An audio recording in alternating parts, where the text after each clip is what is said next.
Today is October 30th. The World Series is underway. The offseason is getting closer and closer. We talked about pitching last week. Let's talk hitters this week. You're listening to the Bridge to Buctober podcast.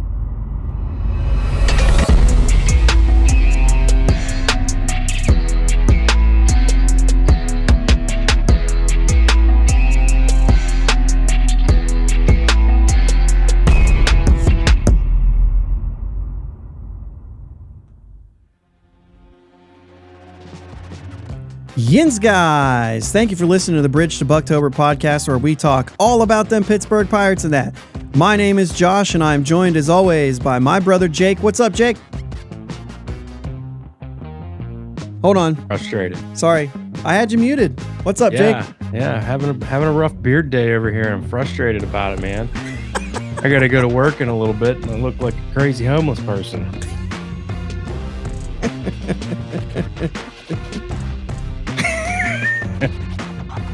What in the world? You should see what's under this hat. It's awful. It's been 2 months since I've been to a haircut. Since I've been to a haircut? Yeah, I started saying that, and I was like, well, I'm just going to roll with it now. Barber, whatever you want to call it, man. Yeah. Okay. The World Series has started. Heck yeah, man. The offseason will start very soon.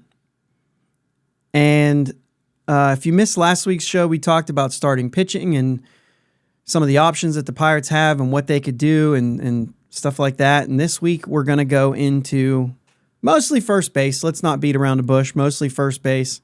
And then maybe throw a few other things in there as well. Basically, taking a look at what it looks like as the Pirates go into the offseason and some of the free agent options, and then basically talk circles around each other, I guess, talking about options for anything else as well. And I think that's there's some options that are very common, and we'll get into all those. But first, let's talk a little bit about this World Series. Friday night was one of those. Maybe you would, if that was like a Game 4 or a Game 5, that would have been like the World Series defining game. Mm-hmm. It would have been like, remember 2023 with that Game 4, Game 5. Maybe we'll look back at that Game 1, but then like Saturday night, the Diamondbacks kind of put it to them, which, the nickname Answerbacks, right? And they did so. It's still just a 1-1. You know what I'm saying? Like I'm very consistent in saying this. I don't care what the score is. A win's a win. You win by 1 run or you win by 8 runs. It doesn't matter. And so for me, it is what it is. It's just a win. And so the series is even. But that Game 1 was so exciting. It was incredible. Back and forth. Just, man, it was good. The Seager home run was unreal. And he's no stranger to the postseason and being great in it. And he really hasn't had the greatest postseason up until now. Kind of makes you feel good when a guy that you expect to be there gets to show up. Yeah. I like that. I mean, you want to see that, especially going into this World Series where a lot of people were kind of like, I'm not interested, 2 wild card teams. And it's like, well, what's the difference between the Rangers and the Astros and the Phillies going into the World Series? Nothing. They all had 90 wins. All 3 of those teams were 90 and 72. So I know the Phillies were a wild card team too, but they were a lot of people's, like they were my pick, right? And I think when the playoffs started, a lot of people really catch on to the Phillies. They were all the same. But you talk about the Astros specifically, who were a division winner, like it wouldn't have been any different. Right. Now, the Diamondbacks, on the other hand, with 84 wins going into this thing, I could see people saying like, we don't really, and that's one of the fears, right? That's one of the fears of the World Series and letting these people in is, does it make the World Series less interesting if, and we talked about this, it's been a couple weeks now, right? where we were talking about the playoff format and all those things, and we were like, it's all fun to see the upsets until you get to the finals and you've got two teams that aren't the best teams kind of battling it out. And it feels a little like you got a little bit ripped off as a fan. I think that both these teams are not letting us feel that way. But going into it, I think a lot of fans were like, I kind of wish I was looking at the Braves or the Dodgers. And you know what I'm saying? Yeah. And the Astros or, help me out here. You want to say like Baltimore, but like I don't even think that the average fan or the casual fan, they're not even looking at those teams. They want to see the Yankees, and they don't know that the Yankees weren't good this year. Right. But you know what I mean? You just look at teams like that and say, obviously not the Twins, but it's really just the Astros and I think a lot of people don't want to see the Astros there, so that worked out. But Texas is fine. They want, you know what I mean? You kind of do wonder if maybe one of those other teams would have made it in if people would have been a little bit more interested. I don't know though. I think. But I mean, like if you're watching the postseason though, you're seeing all this unfold, and you're seeing two teams that are getting so hot, and you go into the World Series just hoping they don't collapse. That's the thing. Yeah. When does it run out? Yep. But at the same time, you're watching it and you're developing kind of your own little pool of players you're rooting for. Mm-hmm. Like, I like watching what Ketel Marte is doing right now. I think it's fun to watch. 18 games now. He's got the hitting streak in the postseason. Like that kind of stuff's cool. That's history, man. Yeah, that's a record. I mean, even Merrill Kelly stepping up and pitching the way he did after, a kind of an interesting career and everything like that. And I mean, you've probably got your guys. You said Ketel Marte. I mean, I'm kind of glued into. I got guys on both teams really. I want to see Christian Walker kind of show up a little bit in the big moment. Also, another guy that's had kind of an interesting path there. I mean, I'm not a big Corbin Carroll fan necessarily, but I just don't want to. He's incredible. Yeah, he's going to be Rookie of the Year. Mm-hmm. You're talking about a guy who what was his stat? 60 stolen bases and 24 homers. The first time a rookie's ever done that. 25 and 50. 25 and 50, something like that. Like it's just crazy. And so just what a talent. And then on the Rangers side. I mean, they're all over the place. Evan Carter called up in September, and he's hitting third. Yeah. What? Right. And you get an opportunity to do that. The 3-hole hitter for Arizona, Moreno, like he just became their 3-hole hitter not too long ago. Mm-hmm. It's in the postseason, wasn't it? He's the other one too. Yeah, he's the other one too that I really like. I've been a Moreno fan. I mean, we got receipts from that last year. I talked about how much I liked him last offseason. But either way, when he was still with Toronto, you know what I mean? But also Josh Young at third base, just showing up. That play he made yesterday was ridiculous. And then he made an error later that kind of, but the game was already probably over at that point.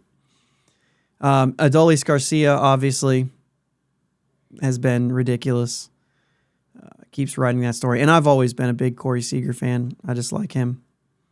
I probably started liking him because I liked Kyle Seager, his brother, in Seattle. And then Corey came onto the scene in LA, and I was like, yeah, I like that dude too. Anyway, it's fun to watch these games and kind of, I mean, especially with Arizona, I've got some friends that are like, man, like I started watching this postseason. I didn't know any of these guys. And I was like, makes sense. They haven't been really relevant. If they have been there, like Ketel Marte, who's been a good player, Christian Walker, who's been a good player, but you don't hear about them because why would you? They're irrelevant. Playing somewhere in the desert. I mean, didn't Marte win a batting title a couple of times? Has it been a couple? I think he's won 2 batting titles. But you see what I'm saying? And Christian Walker won a Gold Glove last year. He'll probably win it this year. And you just don't hear as much. You know what I'm saying? Yeah. And it's good to say like, hey, no, let's pay attention. I mean, Ketel Marte's been a good player. Mm-hmm. But anyway, the Friday night was awesome. Saturday it was still a good game for a while, and then it kind of blew open late. And if it wasn't for Nate Bargatze being on SNL, I don't know if I would have stayed paying attention that much, but I was up anyway. You ever watch SNL anymore? No, it's awful. That's the first time I've watched it in a long time. But Nate Bargatze was on it. That's our favorite comedian, so we watched it. It was all right. He's a funny guy, man.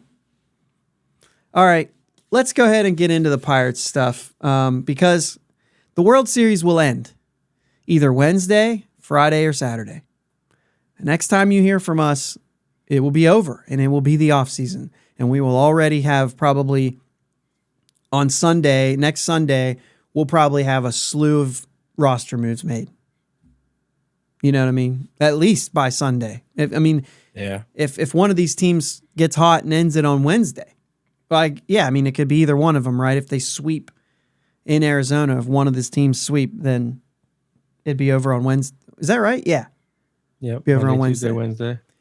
So I think it's worth it to say, let's jump right into first base, because I think that's the big one. And I think that's the one that everybody knows without a shadow of a doubt. We need to make a move at first base. There's questions of other positions. We'll get into second base a little bit and talk about that, which seems like that's a never-ending discussion. Who will step up? But also maybe sprinkle in something else if we have time. Well, I hate to say, we just had a conversation about Christian Walker. We didn't even mention Nathaniel Lowe, but first base is thin. Yeah, it is. It's weak right now. I took a trip around. I took a trip around. I'm going to go and just use that. I took a trip around the league looking at their first base, mostly like their starters, but also their depth. Now, if they're a free agent, they're really not on this list. You know what I'm saying? Mm-hmm. But I'm looking through and I'm like, who's in the same position? Colorado's first baseman that's on their list. Like, I'm not lying. I have never heard of him. And so I don't know if they lost one. Who played first for them last year? Did they have CJ Cron? I know he's been there, but I'm like completely thrown off. They traded Cron to the Angels, right? I don't know. I feel like CJ Cron hasn't been in the Angels for a long time, but that's what I'm saying. That's how wrong I feel I am about it. He was with the Angels. Oh, they traded him back to the Angels. He was with the Angels. I was saying, I thought he came up with the Angels. He did. And they traded him last year back to the Angels. Let's see who else played first base for Colorado last year. It was this guy. He played 85 games.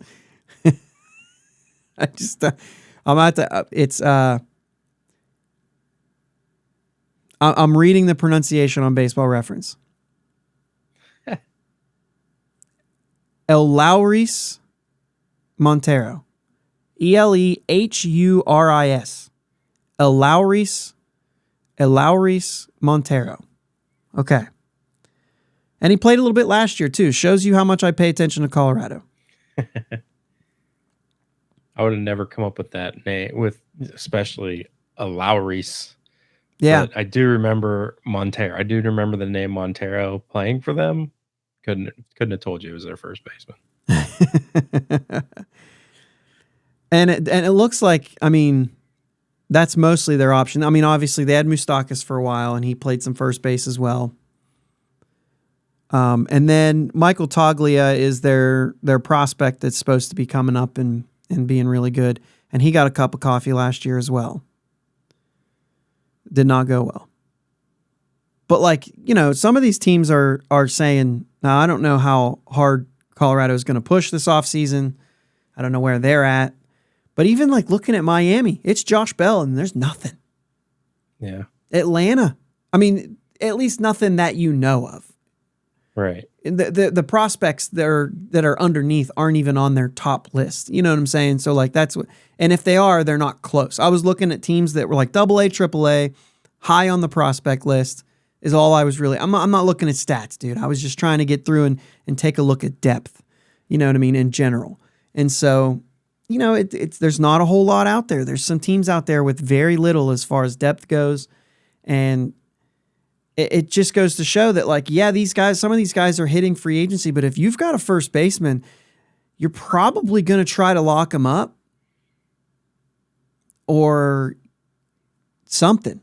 You know what I'm saying? Like, I don't know where you're at. And this goes for the free agent market too, because of the fact that these teams are locking up their first basemen in a way.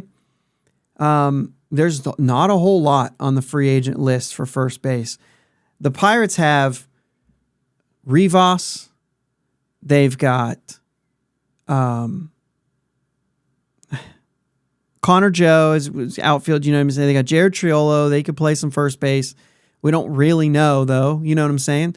And then when you start looking through, I mean, we've talked about Malcolm Nunez before, and that hasn't been working. Mason Martin is another name that we've brought up years and years, and it just isn't happening. Aaron Shackelford, you know, last year we had a small conversation about him. These aren't guys that are ready to come up and take this job. Right. So this is obviously position of need. And the most common being talked about right now is Carlos Santana. He's expressed interest in coming back. The Pirates have expressed how much they liked having him. I'll just start with this. Where are you on this? I wouldn't hate the move. Not really looking for that move. I'd rather one good. I say I wouldn't hate that move because, you know, mutual respect between two parties. He was good for us. He did play well. He's also aging. Yeah, I mean, he's going to be 38 every year. We don't have to give up anything to get him. Right. It's just a free agent transaction, so that's good. Yep, it's just money. I said, like, the negatives is like he's just aging. We don't, no matter what he's done in the past, at this point, we don't know what we're getting. He's going to be, I think, moving into this, I think you would prefer him to be a platoon player, and not because he's not capable on one side of the plate or the other, he's a switch hitter, but because he needs days off. Yeah. And you have two guys in Connor Joe and Jared Triolo who could see time at first base against left-handed pitching. And I think that you'd be happy with that. And I think that that would open up an opportunity for something else to happen in the lineup that does this. So let me ask you this. If you stay internal, I'm asking the questions here. I'm not coming up with the hot take. This isn't my answer. I'm asking questions here. Is Henry Davis an option? Is the arm too good to put him there? Or at some point, do you have to say, we've got to let the arm thing go. We need him to play somewhere where he can play. Facts. That's where I stand on that. Like, yeah, dude's got a great arm, and I liked him in right field because of that arm. But at the same time, it's like, how often do you actually get to throw people out? Like, get the chance to, especially once the league knows you have a good cannon. They're going to stop taking the extra base. Yeah. You know that. I do know that. So, but that's good. That's having him out there and keeping people from taking the extra base is better. Yes, you're not wrong. But at the same time, at the same time, you look at catchers and they usually can pop out to the corner infield spots and do well.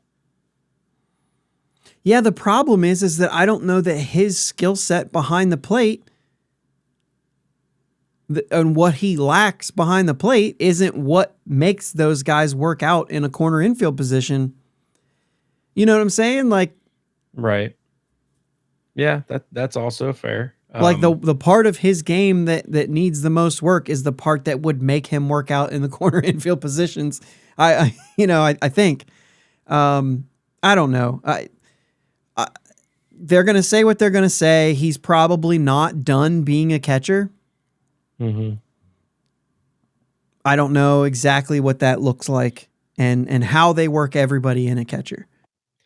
I just think this guy. I think we can get him more playing time because while he showed struggles this year at the plate, I think he struck the ball well. Just was kind of a little unlucky a lot, and just think this dude's going to be a really good hitter, and I want to be able to utilize him more than just when he's catching. And I don't like. I'm not a big fan of carrying three catchers where one's a DH a lot, and like just not a huge fan of that. Like it's something that can happen if that's what you got. Mm-hmm. But with Endy and Delay, do we even really need a third catcher? I mean, it's always okay if he's still working there and he's still like able to catch, and you know what I'm saying? Like you don't ever want to tell him not to.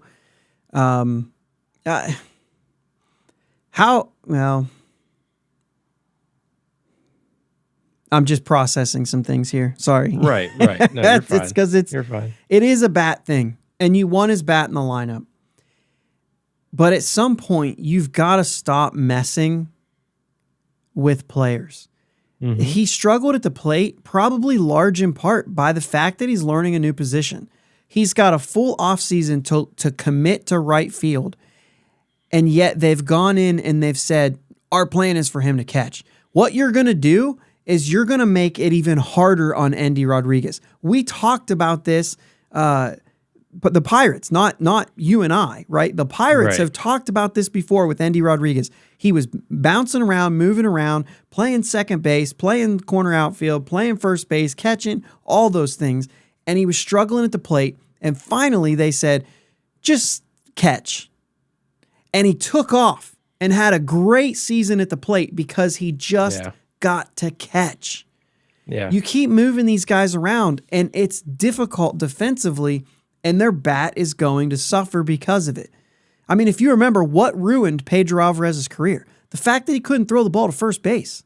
Mm-hmm. Once he got the yips, it bothered him so much he stopped hitting. Yeah. They moved him to first base. They tried first base, and he was kind of hitting, but he wasn't the same. Right. You know what I'm saying? And it eventually killed his hitting. He was in Baltimore trying to DH, and he couldn't because there was just, it had already taken its toll. I mean, there's so many players you can look back. Some of them overcome it. Some of them don't. And if you're not, world class, I mean, Pedro Alvarez was a good player, but he had his strengths and weaknesses, right? Power was a strength. Right. His arm was a strength. It just wasn't. Right. It wasn't when he couldn't throw it accurately. But like he was always going to be a guy that was going to strike out a little bit more, and you know what I'm saying. But he was also very clutch in 13. Had an RBI in every postseason game, was critical to their success. You start moving, or defensively things start going wrong, and the whole thing will fall apart. And that's what happened with Endy Rodriguez 2 years ago in the minors, when they just finally said, just catch, and he settled in and raked. So go ahead, tell Henry Davis he can catch and start moving Endy Rodriguez down, and Endy Rodriguez isn't going to be able to hit. Right. And he never showed up last year because he was so focused on becoming a better catcher. And this is, to be honest with you, as much as we cry about bringing guys up because they're raking, we saw a perfect example last year of two guys who were supposed to be impact players for this team called up to the Pirates and weren't good because neither one of them were ready. And I hate saying it because I wanted them up too, but we were proven that neither one of those guys were ready for the major leagues. And until you're saying, like, if Henry Davis, who was raking, they said, we got to get him up here, we need a bat. And then you got him up there and you put him in a position he hasn't played, and he worked so hard at that. I'm just telling you, like, does it have to mess with your hitting? For me to say, for you to say, for any other fan to say, no, why does it even mess with your hitting? That's defense. But look back at history, and it does. It does with everyone. Well, it messes with your psyche, and your psyche to carry to the plate. I had no idea that we were going to get into this today. Yeah. Either way, we went into Henry Davis there unexpectedly, and we've got time for that today. We're okay. We can adjust that. But the thing is a couple concerns with Henry Davis, though, is if he's catching, you know what I mean? If you're figuring stuff out there, that's good. If he's able to DH on days that McCutchen's actually able to play the defense, where last year, the arm or the elbow or whatever kept him from playing defense, if obviously we're assuming he's getting re-signed, I think we can just move forward with that assumption. Right. If it doesn't happen, we'll adjust. But for now, I think that he will spend some time in the outfield. But also, if anything would happen in center field and Sawinski would be the right fielder, I think you'd be in a good shape there too, where Henry Davis would only have to play right field against lefties or something like that if you were able to platoon. If we had enough players that you could platoon Sawinski because you have to get other people in, I'm okay with it.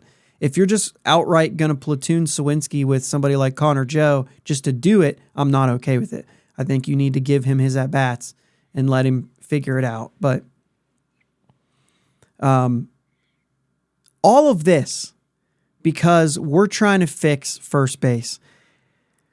There is no long-term option, Jake. There's nothing that I'm looking at right now. There's no long-term option. The best you're going to get is a 2-year placeholder, and you've got time to figure something else out.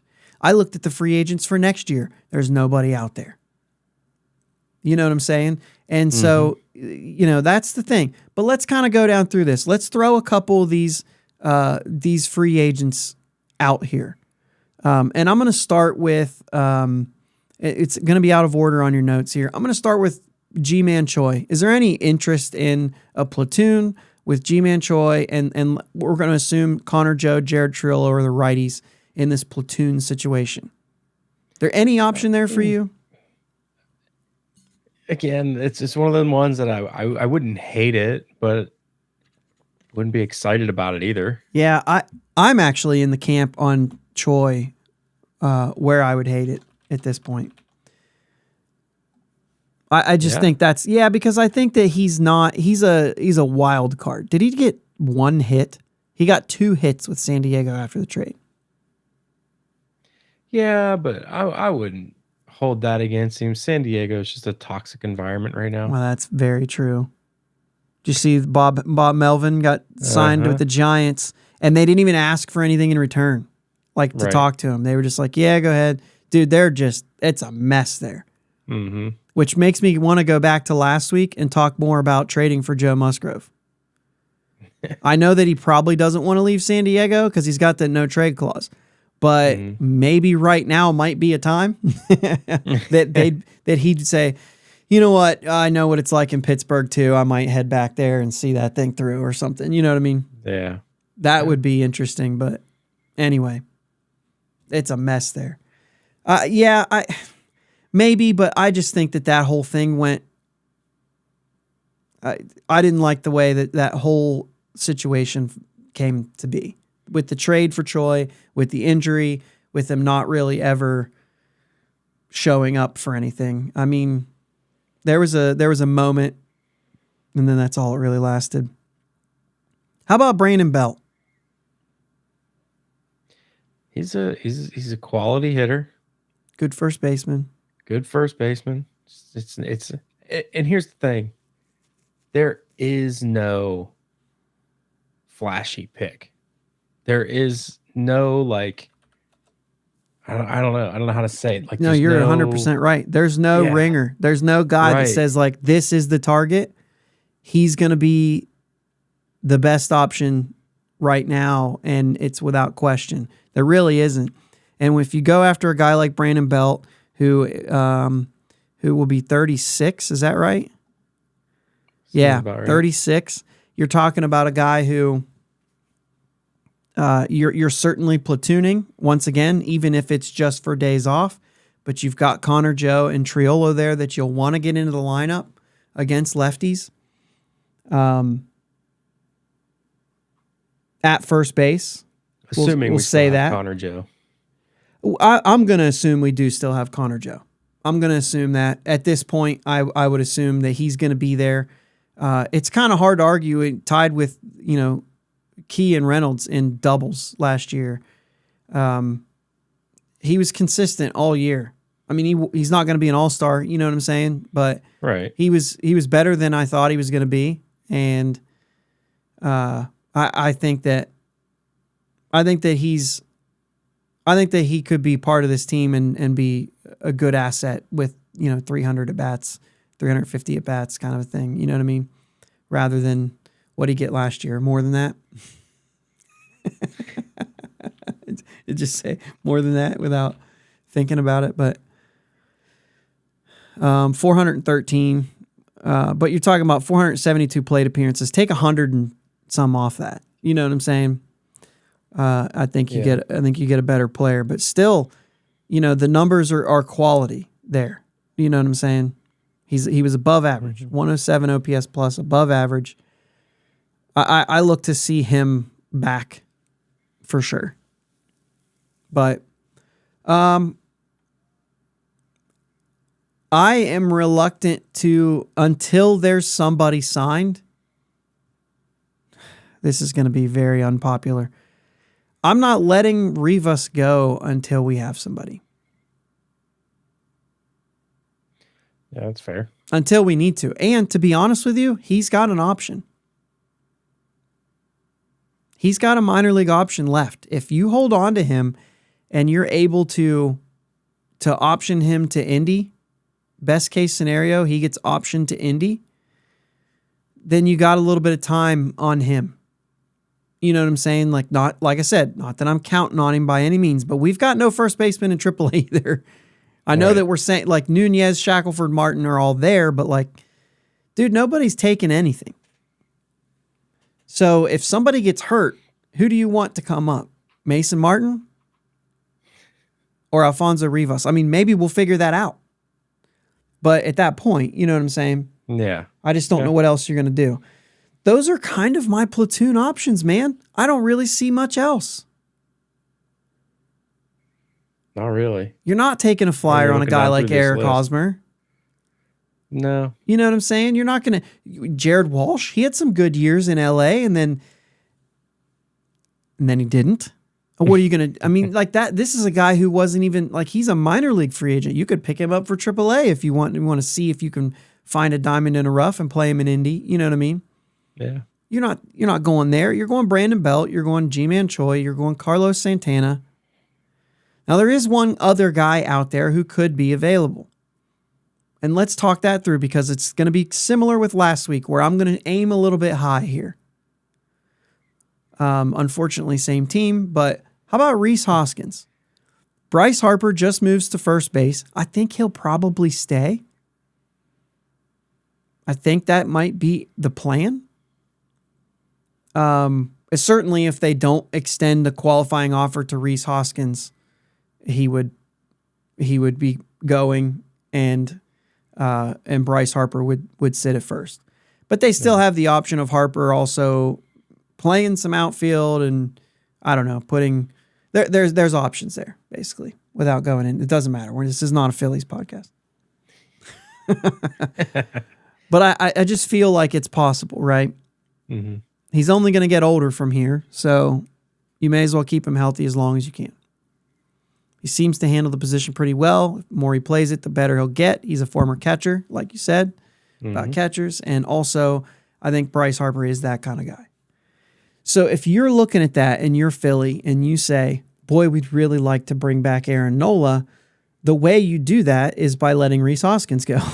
I mean, I know they've got a ton of money, but every owner will look to cut somewhere if they can.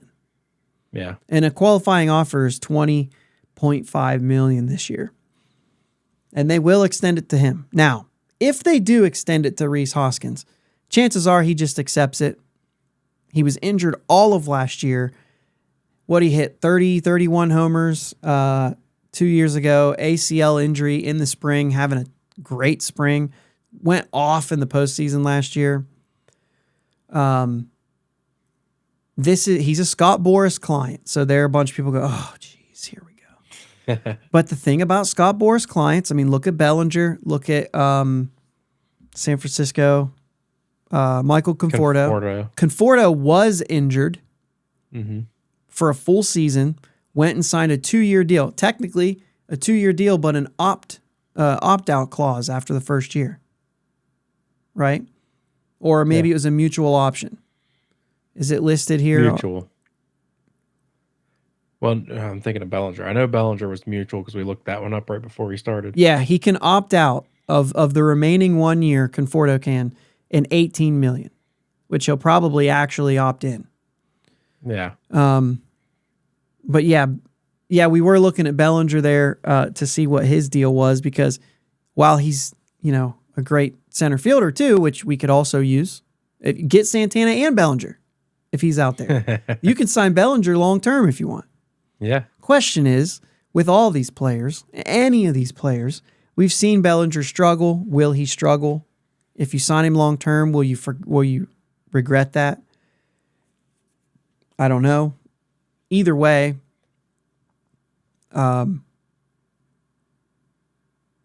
looking at Rhys Hoskins here because with that Boris Klein, so Bellinger, we brought up Bellinger. We were looking at him because he's a Boris Klein as well, and he signed the 1-year deal with the 2-year deal, but it was a mutual option for the second year, so they both have to agree to it, which is essentially an opt out, but it also gives the team an opt out as well. It's Hoskins or Boris for Hoskins will probably look to do one of his pillow contracts, right? Isn't that what he calls them? Pillow contracts, something like that, where he does a 1 or 2 year deal to as kind of like a prove it year. And he's young enough, Hoskins is, that a prove it deal could work out for him going into age 31 season, missed all of last year. There might be teams that are saying, we'll see. You know what I mean? And so for a guy like him, he could go out to free agency again at 32 after a monster year. You know what I'm saying? And then show up. If that's the case, you could probably pay him a pretty good amount. If knowing you're only going to do, we say this all the time, no such thing as a bad 1-year deal. Right. Yeah. It doesn't exist. I'll sign him for whatever I want. I'm in it for this year and then I'm done.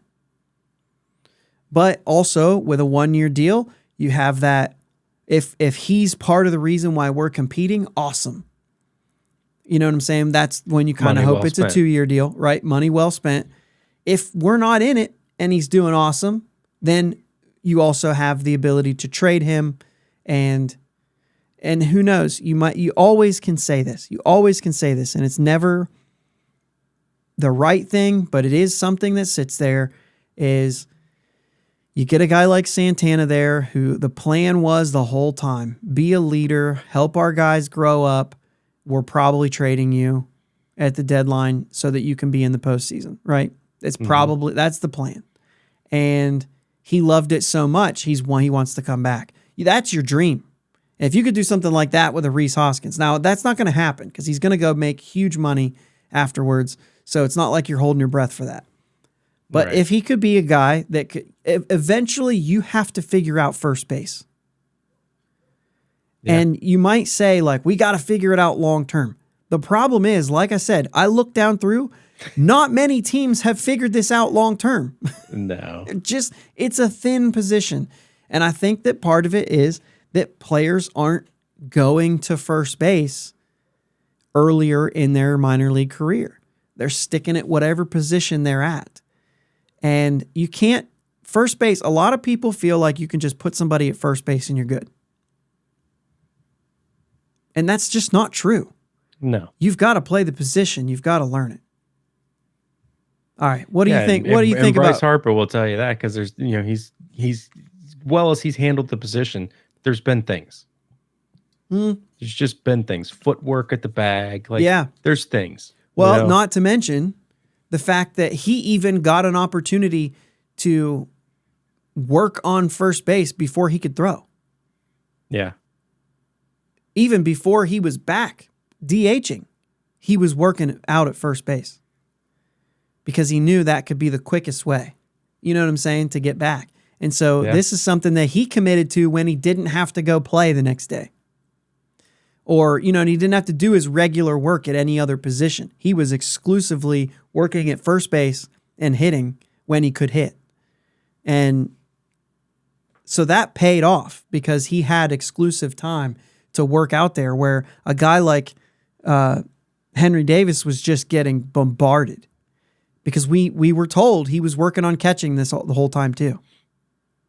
You know what I mean? That guy's going to the field and is on 100% sprint from the time he gets there, and then, now it's time to play a game. You know what I mean? So he's got an off season. He should be working out. If I was him, I'd be working out at first base as well. Yeah, I mean, it's the biggest hole on our team. If I was Jack Sawinski, I'd get a first baseman's mitt. Who did I say that about last year?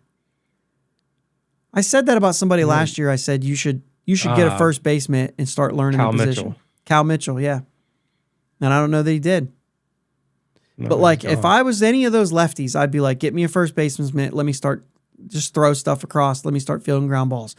The offseason is the only time that you can exclusively work on, and then show up in spring and be like, hey guys, by the way, if you need me. Right. Imagine somebody like Jack Sawinski, who's a great fielder. He's got a good arm, average arm. Yeah. According to StatCast and everything, it's right there in the middle. Covers a lot of ground. He's a very good outfielder, but could that translate to just being a good fielder in general? You know what I mean? Does that mean he works hard and he, you know what I mean? Imagine something like that, because that could work out more long-term. Yeah. Either way. What do you think about Rhys Hoskins in particular? Do you think that pillow contract is a thing? If he gets the qualifying offer and turns it down, are you saying, nah, not worth it, especially if it's not going to be long-term? Like we said, that's a second-round pick that you lose. Right, and we all know how draft picks go in Major League Baseball. Not always.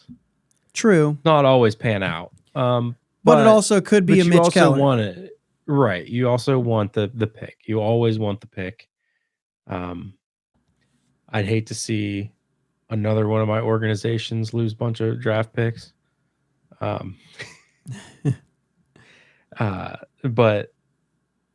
I mean, I wouldn't say no to it because he's going to be a good player. But if he's only going to sign that 1-year deal, because even if it's a 2-year deal, there's an opt-out. A guaranteed. Right. Boris is putting an opt-out in there. Yeah, 100%. So you might only have him for 1 year. Yeah. And you might even say this, though. If you do lose a draft pick for him, you're likely getting one back, or at least a young player back, by trading him, which is inevitably what they're going to do. Unless they're in it. He's gone. Right. Really? Yeah. I think if you want to go like a 1-year option, I think a trade would be better than losing a draft pick. Yeah. And I know you're going to lose actual players rather than a fictitious player, we'll say, because we don't know who that X is. Yeah. But you start your time over and all that. Yeah.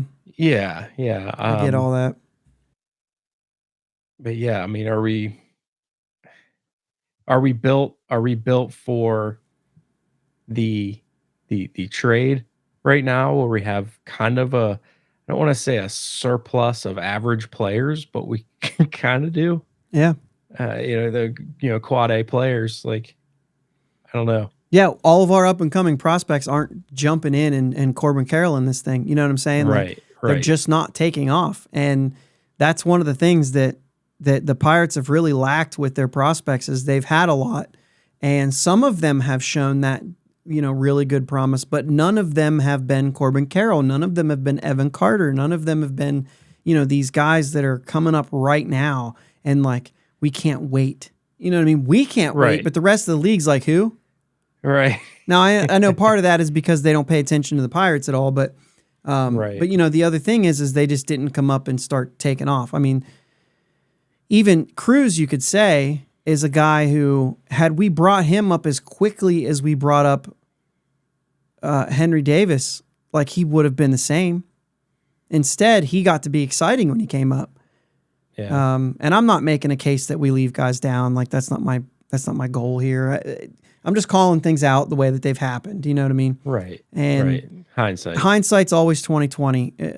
And the next guy I want to come up, I'm going to want to come up too. You know what I mean? Like this, only because they're filling a hole that we have, right? So I'd rather take that chance than play Josh Van Meter or whatever. Oh yeah. So, man, that poor guy is just always going to be the one that we go to. The problem with this year is that next year you can't say like, let's just do a 1-year deal. Who's coming up next year? Nobody. Nobody's coming up next year.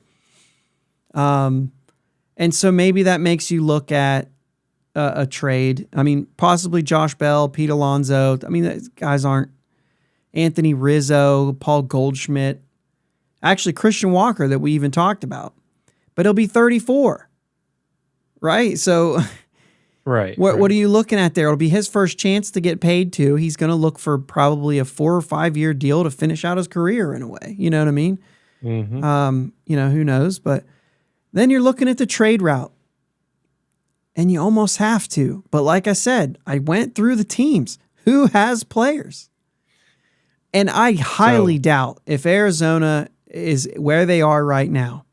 You've got Pavin Smith, who's your next guy. Mm-hmm. But imagine working something out with Arizona to get Christian Walker now. You know what I mean? Like it's a 1-year thing. They know it's a 1-year thing. They can get something back in the offseason. It's possible. I doubt it. But he still would only be a 1-year thing. So you don't have to give up quite as much. You know what I mean? You throw like a pitcher, you know what I'm saying? Like something like that. You throw him there. Maybe you can pry him away. Maybe Arizona goes after somebody bigger like a Rhys Hoskins, and that could be the case for any of these guys.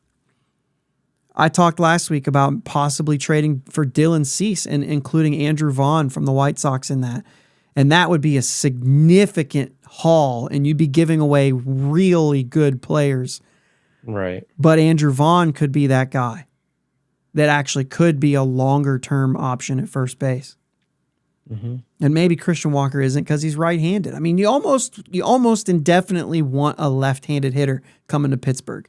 Maybe Rhys Hoskins doesn't work for that reason. If I'm going to have a bounce-back year and hit 30 homers, I don't want to go to a place that's hard to hit a home run. You know what I mean? I don't think I want to sign with you. Maybe he wouldn't make that choice because a right-handed hitter isn't going to opt to do a bounce-back season at a place where he can't hit home. I mean, it's harder to hit home runs. Yeah. You tell Cincinnati they want somebody, they're going to be like, yeah. Look what that did to Nick Castellanos' career. You know what I mean? Right. Certainly signing there. But I don't know, man. Is there anybody that you could even possibly think of that could be like, well, maybe they don't even have the depth, but I would think of like a Minnesota. Alex Kirilloff could be a cool option that would be a longer term option. Pittsburgh area kid, you know what I'm saying? But they've got nobody else in their system. They're not going to let him go. They're probably going to, unless they are going in after a guy like Rhys Hoskins. They just won a division. They still going to have Correa. They're still going to, you know what I'm saying? They still got their core there. Maybe they go after a big first base option. Yeah, I mean, it's first base tough. Stinks. I don't. It does. And that's why I keep like mulling over my own dang words because I'm like, it's abysmal right now to try to figure it out. This is the thing that I've heard some people bring up, like Lamont Wade Jr. I think it was when 412 was on with us, one of them brought up Lamont Wade Jr. as an option, I believe. Does that ring a bell? Think so, yeah. Yeah. Yeah. And so, that could be, I mean, they've got some other guys that could be options there. Once again, I think he's possibly a 1-year fix thing. I think he's going to 1 or 2, and then he's going to free agency. So like, there's just not a whole lot there. Seattle's got a list of guys. I've heard people talk about Ty France being a guy going or coming from Seattle that Seattle should do. I didn't like the options, but Ty France didn't sound bad. You know what I mean? They've got a couple other guys they could play there. If they did make that move, they also could be in on some of these free agents as well, which, you know what I'm saying? Like anybody that does that can have a guy that becomes expendable in a way. It's just hard to tell, but either way, it's thin and it's not good. Yeah, Travis Blankenhorn is a guy that I was looking at a little bit for the Nationals. AAA guy, played a little bit of Major League Baseball. Not great numbers in the pros, but a guy that's kind of blocked. I looked at it. I shut my computer down because I was losing some internet stuff, but hasn't played a ton of first base either. Played 42 games last year at first base in the minors. But another guy that would be not a good, not like a, ooh, let's go get this, not an exciting pickup, but somebody that's out there that would be a lefty bat, but a right-handed bat I was looking at is Lucan Baker for St. Louis. Like, you got Paul Goldschmidt there. This dude's freaking 6'4", 280. There's not a ballpark this guy can't hit the ball out of. He had like 33 home runs last year in the minors. Mm-hmm. But just a huge guy, a lot of power. But one, you're trading in division, and two, you've got Goldschmidt becoming a free agent after next year. And that what about Goldschmidt? Right. I think if you're getting anybody from St. Louis, you're getting Paul Goldschmidt. Yeah, if you're thinking about getting Rhys Hoskins, instead, this is where I was like, I think I'd rather trade for one. Why not try to trade for Paul Goldschmidt? Yeah. It's not a lefty bat, that we're talking about, but right. It's Paul Goldschmidt. You got a 36-year-old first baseman. You're talking about going and signing a 38-year-old. So what's the difference there? Mm-hmm. Yeah, I mean, actually, it's not a bad thought. And this is a Gold Glover over there as well. So it's not like you're mm-hmm. losing anything there. You're gaining. It is a 1-year thing, as most of these options are going to be, unfortunately. It's really frustrating. If you're going to make a splash, then I say you go all in. And for me, that looks like the Dylan Cease, Andrew Vaughn type thing. You know what I'm saying? Mm-hmm. And I just don't know if you'll see them make a move like that. I don't know that you'll see them go for it like that right now. I'm looking here. Yeah. Earliest free agent for Andrew Vaughn is 27. So you'll have him for 3 years. Mm-hmm. Now, those are ARB years, all three of them. You know what I'm saying? But, mm-hmm. you deal with that, right? That's fine. Right.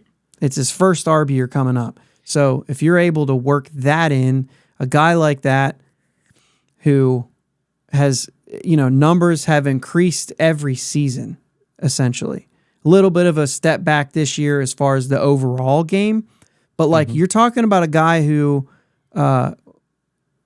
average-wise dipped down, but he increased in power. Really just increased in games played, so maybe that's the increase in power. But the idea is, he had 15 home runs and 127, 17 and 134, 21 and 152. But you have 152 games being played. You know what I'm saying? Mm-hmm. This is a guy who is a left-handed bat. Am I right? Oh, he's a right-handed bat. So that's a little bit different. He is a right-handed bat. I was thinking he was lefty. But, OPS plus, the last 2 years has been better than, this year it was a 101, so you're right there. But as this guy continues, this was age 25 season, so 26, 27, 28, you're hoping this guy kind of lights it up a little bit. But he is a guy who you can send out there every day and feel better than what we've been sending out there, aside from maybe Carlos Santana, but you can do that for 3 years. Plus add a guy like Dylan Cease, you know what I'm saying? Mm-hmm. And that would be a shorter term. And that's absolutely the best option that we've talked about. And I just didn't want to go back there. I was just trying to think of some other things that are possibilities, not even things that I necessarily would love to see, just some random possibilities. But the further you go down that, and this is, I think, the point you're trying to get to, maybe, the further you go down that, the closer you are at just playing Rivas. Mm-hmm.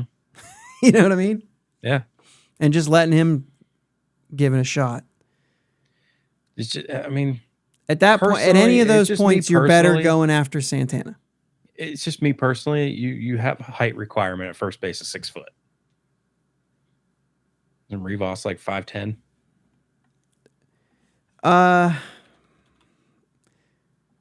Maybe, yeah, 5'10". If you're getting hung up on 2 inches, though, it's a big that from 6 foot to 5'10" is a big 2 inches. From 6'2" to 6 foot's not as big of a difference. We had 5'8" Chavis playing there. I know, and I didn't like it because he was 5'8". I think you can go back. I think what you said earlier. We have receipts. I didn't like it. Yeah, that's true. I mean, but Carlos Santana's 5'11", and he was very good there. Yeah. So you're literally talking about an inch, and Rivas is probably more athletic than Santana. So, as far as like right now, I think you're comparing Carlos Santana versus any other option because he wants to come back and they want him to come back. So I think is that the easy button? Is that a cop-out? If they sign Santana early, are they just being aggressive and getting the guy that they like? Or are they just saying like, I don't feel like checking in with these other guys? There's just not. We just did a little bit of the homework. There's not a lot there.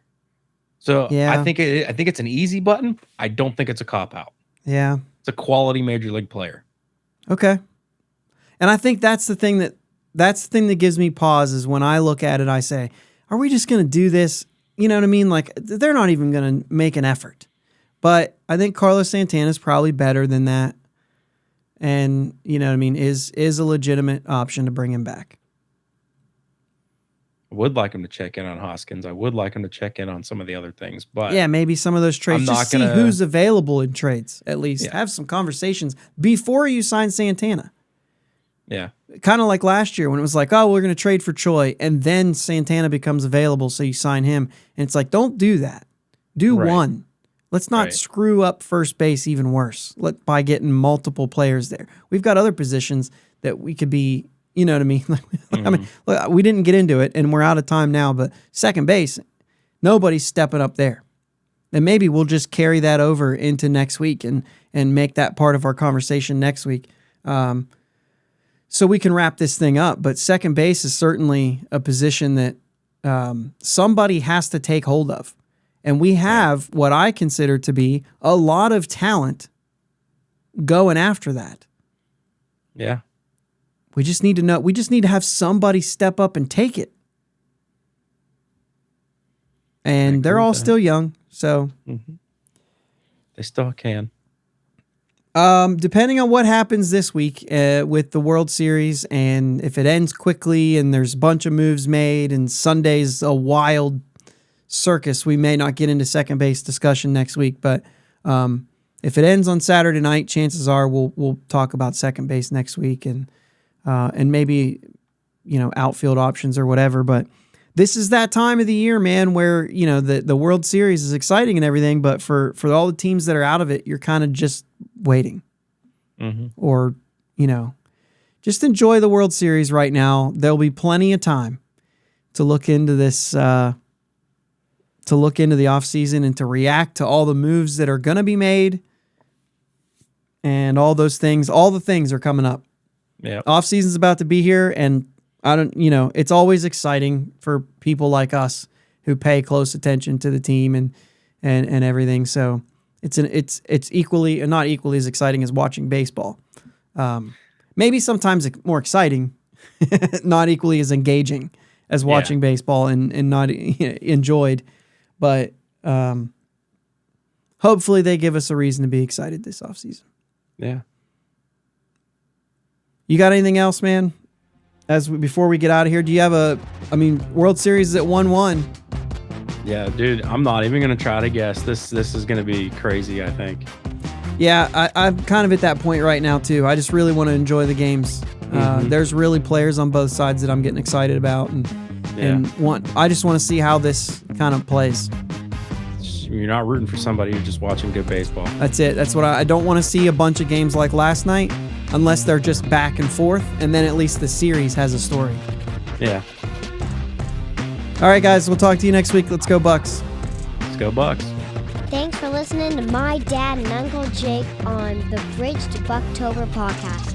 Follow them on Twitter, Facebook, and Instagram at Bridge2Buctober. Don't forget to subscribe so you know when new episodes are released. Clear the deck, cannonball coming, and let's go Bucks!